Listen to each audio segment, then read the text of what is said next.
Shout outs to everyone that has already subscribed. Those that have not yet, please do subscribe. Turn on the notifications right after subscribing, and do not forget to hit and smash that like button as always. Sports Jazz, Josh and Isa, we are back in the building, and every time I'm about to talk about Man United, Josh, I'm low because of Yeah, what's yeah, happening, yeah. because of what has been But happening. there's no really reason for you to be low. No, come on, Josh. Yeah, There's there's no every reason. If anything, you should actually be upbeat because you're going to play quarterfinal this week in Europe. I mean, your season could still end up very differently, especially under the circumstances that it started. I mean, yeah, it was evident with so many fans that Eric Ten Hag was not the guy who was going to help us get better positions this season, as much as there was a division in the perception of fans. Others did want him to remain at the club, but the writing was on the wall like that he yourself. was soon. Yeah, yeah, yeah, like myself. But the writing was on the wall that he was soon going to leave Man United if the results didn't change, especially because the media was hounding him like a dog. So if you don't get it right with the media, I mean, He, you he, have to he get the wasn't, results right. Josh. I think that we all know why that happened. He wasn't getting results. No, no, no, no, no. Way Look, before he did before well. results. He I gave us mean, a trophy I in mean, his the guy first season. in his first interview, I mean, Simon Jordan picked on his suit, the size of his suit, and it became a thing. It became a I thing remember. that kept I, being thrown around. I I mean, it remember could that. yeah, it could have been taken out of context, but you can actually tell that he was not a darling of No, many he was. pundits in England.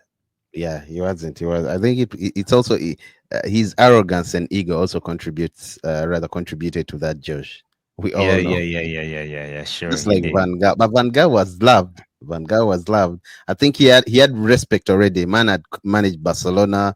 He had managed Bayern Munich. So it's Yes, different with him. he came with a huge reputation, but soon as he tried to implement a type of football that the English did not appreciate because they were used to playing long balls, they did not understand why a team would possess the ball for long spells and try to create from the back and build play and stuff like that until they get the goal. That is the total football of the Dutch. They started to say all sorts of things. I remember Paul Scholes was talking about a snow fest in one of those games. He did not like the style of football. He did not like the fact that United had 70% of possession, but they were not scoring goals. Yes, we also did want to score goals, but when you looked at the players that were available for Louis van Gaal, you would have understood at the time that at least the identity is clear, but the personnel is not the right one. So maybe they'll make a few good moves in the summer and we start to get the right personnel. It was unfortunate that the guy at the helm was still Ed Woodward, who was a novice and maybe a very clueless sporting director or chairman of the football club who didn't really Mm. know what he was doing because he ended up bringing a bunch of people um, who were just numbers. They were bodies, but they were not really helping the football club. I think our struggles, Josh, do reflect I'm talking about the Premier League. Our struggles currently now under Ruben Amorim do reflect a combination of tactical and individual underperformance. Josh, especially, I say this talking about our end product, Josh, in the final third. How Joshua Zirkzee and Rasmus Højlund are struggling just to score goals, especially Rasmus Højlund, and that is really costing us. Like the game against Man City, Josh. I'm telling you, Man City was poor yesterday. United, I mean, United is in the bottom half of the table, right? And it's Man City that we're talking about. When did they win the Champions League in the EPL? I think a season ago. Season ago? Yeah. So for them to be struggling to beat a poor Man United, as we are, and we had them at some time Oh, two uh, uh, seasons ago.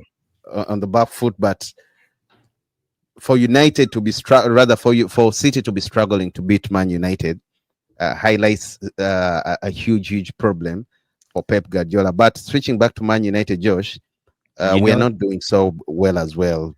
yeah, we are Bad, not, bad but league position. 14th. We've barely stepped out.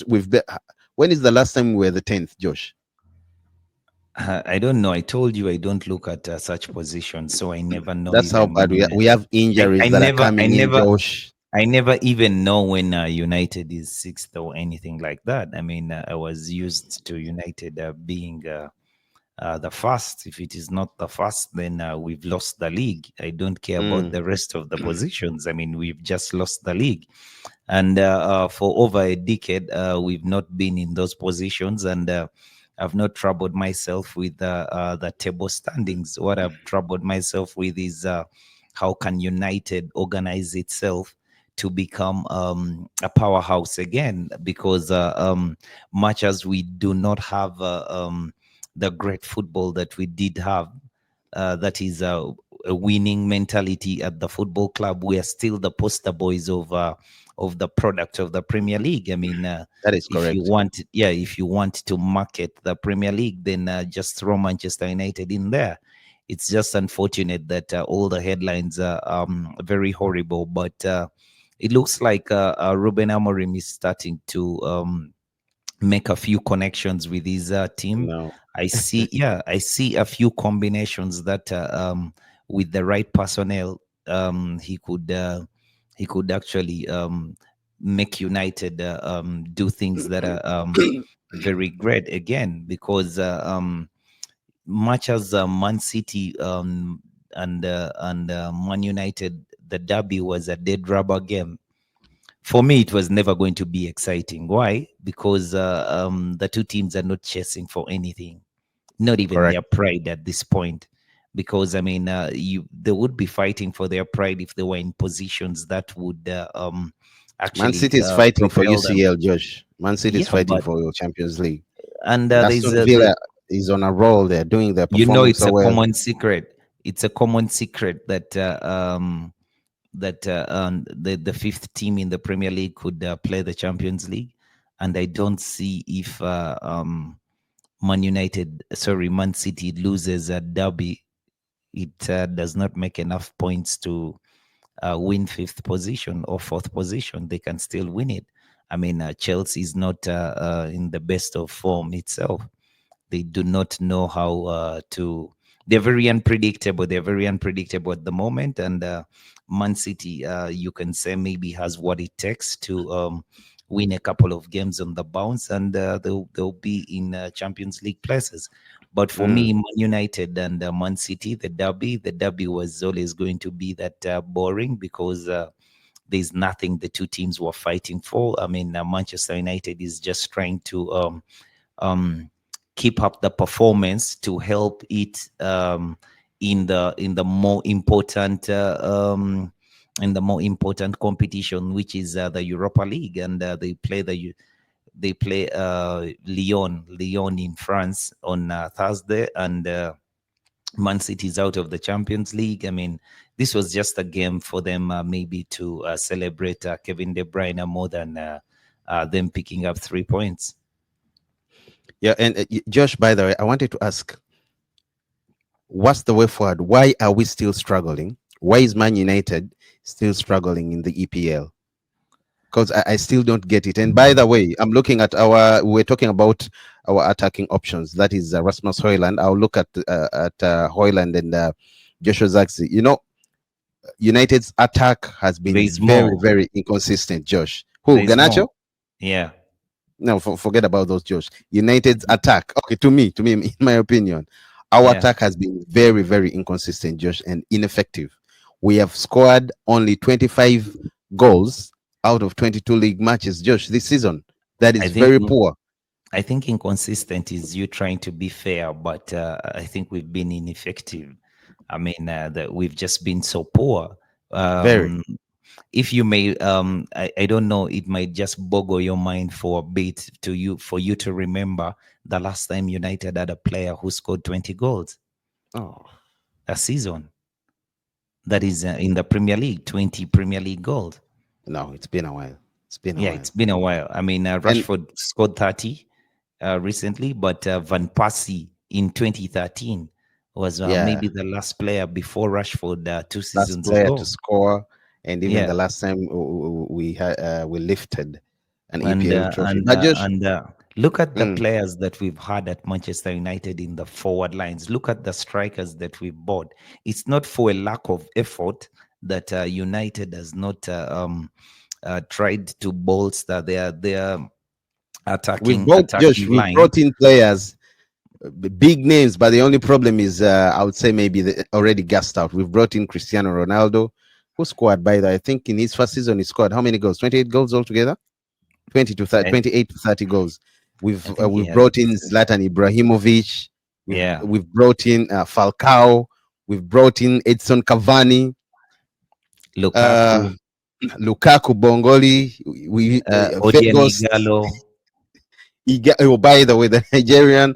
So and Josh, with all that, it proves to you that we've not been so well. Our scouting and recruitment department has not. Those Exactly, players, majority of those players are very good, but Gus, Josh, already Gus, 30 years, exactly. 31 years, 32 years. That's the reason I brought it up because I mean you can see the recruitment that we did have at the time.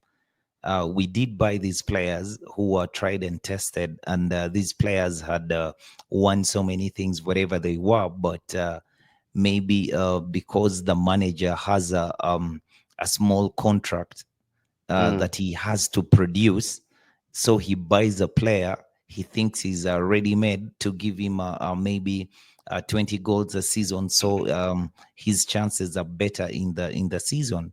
We were not that club that actually looked for the best talent around and went after it aggressively because I remember Ole Gunnar Solskjaer in an interview said Man United is always not that off correct. in terms of the players that we are looking at. We are not that off, but these players just end up at different clubs. They never end up at Manchester United. So it has a lot to do with our strategies in recruitment and our negotiation power before. But thanks to Inyo,